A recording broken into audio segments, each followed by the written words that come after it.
je ne veux pas de ce genre de mariage. Moi, je veux de mariage pété. Ouais, je me dis bien. Pété. En tout cas, je veux de mariage pété. Vous savez, un des secrets que j'ai capté dans la vie, mes gros, c'est que pour aller à un autre niveau, il faut s'inspirer des personnes qui sont rendues à ce niveau-là. Des personnes qui sont à un niveau où nous aspirons à aller.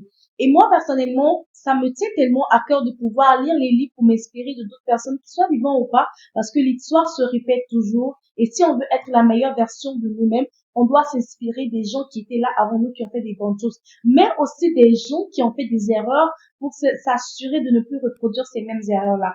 Dans cette vidéo, je vais te parler de l'histoire de la reine Esther. Mais n'oubliez pas que la reine Esther, avant qu'elle ne soit là, pour ceux qui ne connaissent pas l'histoire, il y avait une reine avant qui s'appelle la reine Vashti. Et je vais vous parler de tout ça dans cette vidéo. On se retrouve après le générique.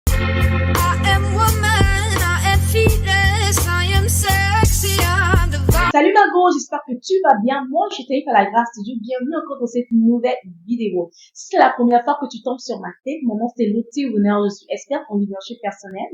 Et sur cette chaîne, notre objectif est de devenir la meilleure version de nous-mêmes. Donc, devenir la femme de nos rêves, en fait, qu'on souhaite tout simplement devenir. Et pour nous, ça passe par des thématiques comme la mode, l'éducation, la spiritualité et la féminité. Donc, si c'est des thématiques qui t'intéressent, fais quoi? Abonne-toi, active la cloche de notification pour ne pas rater les vidéos lorsque je les sors.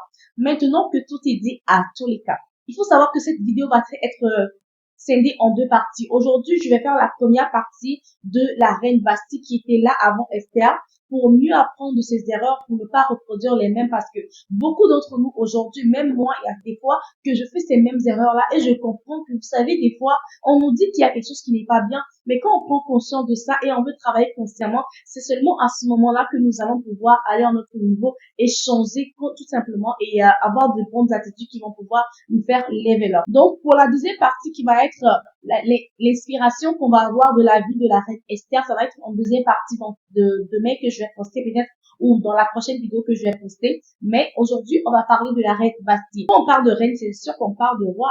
Et ce sont les épouses du roi Assyrus. Le roi Assyrus est un roi qui a régné il y a de cela très très très longtemps, et il avait un règne qui s'étendait sur l'Inde jusqu'à sur les Éthiopies. Donc il était, on va dire, il régnait vraiment sur le plus grand royaume du monde en ce moment-là. Il avait pour femme la reine Vashti. La reine Vashti est une femme qui n'est pas qui est une femme impolie, en fait, qui n'est pas soumise à son mari et tout. Mais je ne vais pas parler de la soumission aujourd'hui, mais je viens te parler du caractère qu'on doit travailler avant notre level up, ok? Si tu veux devenir la meilleure version de toi-même, tu veux vraiment être connu pour ce que tu fais, t'imposer dans ce que tu fais. Mais est-ce que tu sais que avant d'être imposé, tu dois travailler ton caractère? Pourquoi est-ce que je dis ça? Qu'est-ce qui s'est passé avec la reine Vashti?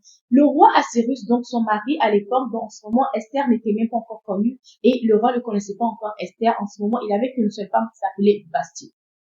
Le roi a organisé un festin, un très grand festin, et il a invité les princes il a invité les princes de son royaume. Et qu'est-ce qui s'est passé? Il a voulu montrer la beauté de sa femme à tous ces princes-là. En ce moment, c'était une grosse fête qui était faite sur plusieurs journées, et le roi était sourd. Mais quand il était sourd, il a dit, oh, je vais appeler ma femme pour que tout le monde puisse savoir que ma femme est belle, tu vois. Et là, quand on a appelé la dame, qu'est-ce qu'elle a fait? La reine Vashti, qu'est-ce qu'elle a fait? Elle a dit, oh, fuck off, je vais lire l'histoire, vous allez voir. Elle a dit, la reine Vashti refusa de venir quand il reçut par les eunuques l'ordre du roi, et le roi fut irrité et fut enflammé de colère. Alors le roi s'adressait aux sages qui avaient la connaissance de temps, car ainsi se traitaient les affaires du roi, devant tous ceux qui connaissaient le roi et le droit. Il avait auprès de lui certaines personnes, donc les princes des Perses, des personnes vraiment élevées en dignité réellement. Et on dit maintenant, quelle loi dit-il faut-il appliquer à la reine Vashti pour n'avoir pas exécuté ce que le roi Assyrus, donc son mari, lui a ordonné par les eunuques? Et Mucan répondit, donc la personne qui était gardienne de la loi, elle répondit, devant le roi, les princes, ce n'est pas seulement l'égard du roi que la reine a mal agi, mais aussi envers les princes du peuple. Donc en gros, qu'est-ce qui s'est passé? C'est qu'ils ont décidé que la reine Vashti soit déchue. de ses fonctions de reine et complètement pour la chasse du royaume. Donc, tout simplement son caractère, parce qu'elle s'est dit que mon mari est sourd, moi je vais pas aller me présenter devant lui comme ça, il me met la honte tout simplement à cause de ça. Oh my God. Tout simplement à cause de ça, elle a dit qu'elle n'allait pas venir. Mais non, tu vas me dire que en quoi est-ce que cela te concerne si tu es resté jusque là? Laisse-moi te dire que beaucoup de choses, des fois, des bonnes choses, on perd des occasions parce qu'on a des comportements des fois. Je vais t'expliquer une situation. Vous savez, je sais pas pourquoi je fais cette vidéo, mais pour une personne qui va l'écouter, tu sais que ça va te toucher. Vraiment, quelqu'un a besoin d'entendre ça. Donc, on a une fille qui était fiancée à un gars. Et le gars lui a dit qu'on va se marier. Ok? Elle a toujours voulu que le gars l'épouse. Et elle était amie avec une fille et sa copine lui dit, mais vas-y, marie-toi et tout, c'est bien, et vas-y, marie-toi. Et le mec lui a dit, en fait, que tu sais, en ce moment, on n'a pas assez de moyens. Donc, ce qui va se passer, on va faire un petit mariage, tout simplement pour que je t'honore parce que ça fait tellement longtemps qu'on est ensemble. Et moi, je veux t'épouser, tout simplement, on n'a pas assez de moyens actuellement, mais on va faire avec les moyens de bord. Est-ce que ça t'intéresse de le faire? Elle a dit, je sais pas, elle est partie parler avec ses amis. Ses amis ont dit, toi, tu es comme ça, tu es une fille, je sais pas, de ce genre de classe-là et tout, et tu vas te laisser, tu vas te marier dans ces conditions-là, à 4, à 5, je ne sais même pas quoi, et il n'y aura pas beaucoup de personnes sous prétexte qu'il n'y a pas assez d'argent, tu vaux mieux que ça. Et la fille est venue dire à son fiancé que, finalement, je ne veux pas de ce genre de mariage, moi, je veux d'un mariage pété. Ouais, je sais bien, pété, pété. En tout cas, je veux de mariage pété. Donc, comme on voit dans les mariages des Naïda et tout, je vais quand même être bien présente. Je vais quand même bien représenter, c'est pas ma gang et tout. On n'est pas des filles de pacotier et tout. Et le gars a dit, OK, il n'y a pas de problème. Et son ami est parti dire derrière elle que, toi, tu vas épouser ce genre de fille-là, tu vas venir te montrer ton visage et tout. Celle qui a dit que non, tu ne mérites pas ce genre de mariage de pauvre-là, que tu mérites un mariage de riche. Sa copine est partie dire à son mari à son fiancé que non, tu ne vois pas et tout. Et finalement, c'est la copine que le gars a mariée dans un mariage tellement simple. Quand je dis simple, simple de chez simple, un mariage à 4. Et la fille n'avait que ses yeux pour pleurer. Vous savez, la plupart de nous perdons des opportunités tout simplement parce que nous pensons que il y a certaines choses qui ne sont pas à notre niveau. Tu vois, la reine Bastille, elle se dit, mais ce roi-là, il raconte quoi en fait? Mais oublions que c'était son mari et que ce mari-là avait comment on dit, un pouvoir sur elle. Toi aujourd'hui, peut-être tu es avec ton fiancé. Toi aujourd'hui, peut-être parce que peut-être tu es dans une entreprise. Toi aujourd'hui, peut-être parce que peut-être tu es en train de faire quelque chose, tu es en train de vouloir réaliser quelque chose, mais tu ne veux pas commencer au petit niveau. Je vais un peu m'éparpiller, je vais parler de plusieurs domaines, ok? On va parler premièrement par rapport à ta relation amoureuse, ok? Il y a des choses que tu n'as pas envie d'accepter pensant que ailleurs c'est mieux. Ok? Pensons que ailleurs c'est mieux, ou bien pensons que toi, la manière dont tu es là, en fait, là, le gars ne peut jamais te laisser, en fait. C'est pas possible. Moi, je peux te permettre de faire n'importe quoi. Margot, tout laisse. J'aime trop cette chanson de José, finalement. Tout laisse, tout laisse, tout laisse. Va te laisser, ma chérie. Donc, qu'est-ce que je veux te dire à travers ça? C'est qu'il y aura toujours quelqu'un qui va te remplacer. Ne pense pas que tu ne te gagnes pas, ne te dis pas que tu es irremplaçable. Même si tu es la plus belle des femmes, en fait, tu es remplaçable. Je t'assure. Tu es remplaçable. Même si la personne va te remplacer avec une personne qui n'est pas du même rang que toi, avec une personne qui n'est pas de la même carrière que toi, tu es remplaçable. Je t'assure, tu es remplaçable. Donc, cette vidéo, elle n'est pas faite pour durer, juste pour te dire, avant de tomber même dans l'histoire d'Esther, te dire qu'avant Esther, il y a eu quelqu'un qui a été déchu à cause de son comportement.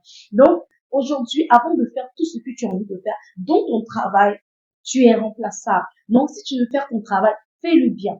Je sais pas pourquoi je parle de ça, parce que nous, les femmes, on doit développer un leadership, on doit développer du bon caractère pour pouvoir prendre soin. Même la Bible dit quelque chose, c'est que quand tu prends soin des petites choses, on te confiera les grandes choses. Bastille, en fait, elle a pris son mari pour acquis. Elle n'a jamais pensé, en fait, elle a jamais pensé que on va pouvoir la déchoir, en fait, si ça peut dire comme ça, elle va pouvoir être déchue de son poste de reine. Et, tu sais, ce qui est marrant avec ça, c'est que quand tu as ce genre de comportement où tu es guindé, tu es irrespectueux, tu as ce genre de comportement où tu penses que c'est toi et les autres ne sont rien, tu sais ce qui se passe? Les gens t'observent, hein. Les gens te regardent et ils se disent que on a atteint le jour où celle-là, elle va rentrer en fait dans notre collimateur. Et je suis sûre que c'est toutes ces personnes-là qui ont pris la décision contre Basti, en fait, étaient là parce que peut-être Basti les prenait de haut. Parce qu'une femme qui se comporte comme ça, sûrement qu'elle les prend de haut. Et qu'est-ce qui se passe?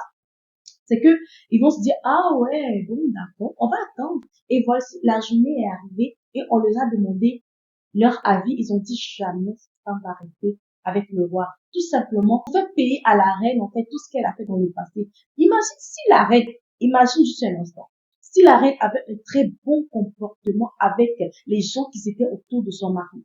Et elle servait ces personnes-là, elle leur donnait des cadeaux, elle était là à bien se comporter avec, même les saluer.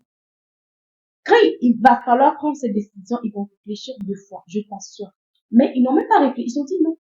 Il faut savoir qu'il y a eu des antécédents par rapport à ça.